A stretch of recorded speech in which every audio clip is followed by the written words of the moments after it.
नमस्कार, कसे आहेत सगळे? बरे आहेत ना? तुमच्या इच्छा, आकांक्षा, मनोकामना गणपती बाप्पा पूर्ण करू देत आणि तुमचा हा दिवस खूप छान जाऊ देत. तर दररोज नाश्त्याला काय करायचं हा सगळ्यांना प्रश्न पडतो. असाच एक नाश्त्याचा प्रकार मी आज दाखवणार आहे. तर आजचा एक नाश्त्याचा प्रकार म्हणजे मेथीचा पराठा. तर माझ्या स्टाईलनं मी मेथीचा पराठा करणार आहे. तर दाखवणार आहे आणि तर तुम्हाला तो जर आवडला असेल तर तुम्ही मला कमेंट करू सांगू शकता. तर चला तर मग आपण बघूया आपण त्याचं साहित्य आणि कृती कशी करायची.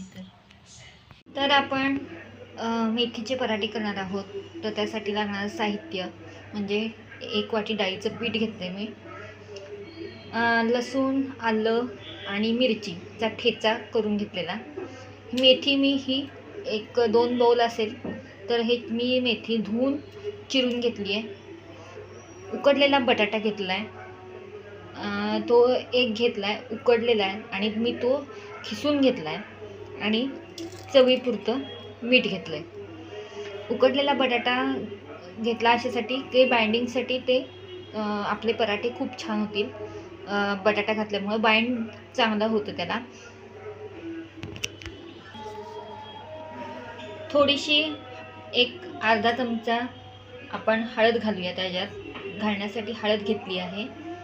तर बटाट्यामुळं बाइंड चांगलं होतं आणि आपली पराठे पण छान होतात. तर चला तर मी हे सगळं आता गव्हाच्या पिठामध्ये छानपैकी मळून घेणार आहे.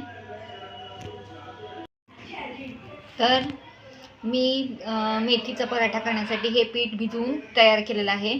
तुम्ही बघू शकताय. पूर्ण मी यात सगळं आपलं जे साहित्य घेतलेलं आहे ते सगळं मी मिळून हे आता छानपैकी आपला पिठाचा गोळा तयार झालेला आहे आपला. हे बघा, छानपैकी मळून घेतलेला आहे. तर आता आपण ह्याचे पराठे लाटून घेऊयात. अशा प्रकारे मी इथं पराठा लाटून घेतलेला आहे आणि आपण हा शेकत आहोत. मी अजून एक पराठा करून ठेवलेला आहे तयार, तुम्हाला दाखवते. तर माझा पराठा तयार आहे, मेथीचा पराठा. तर तुम्ही हा पराठा चटणीसोबत, दह्यासोबत तुम्ही खाऊ शकता. तर कशी वाटली माझी रेसिपी मेथीचा पराठा? जर तुम्हाला आवडला असेल तर नक्की करून बघा आणि करून बघितल्यानंतर मला कमेंट करून नक्की सांगा. तर माझ्या हा व्हिडिओ जर तुम्हाला आवडला असेल तर लाईक, शेअर आणि सबस्क्राईब करायला विसरू नका. धन्यवाद.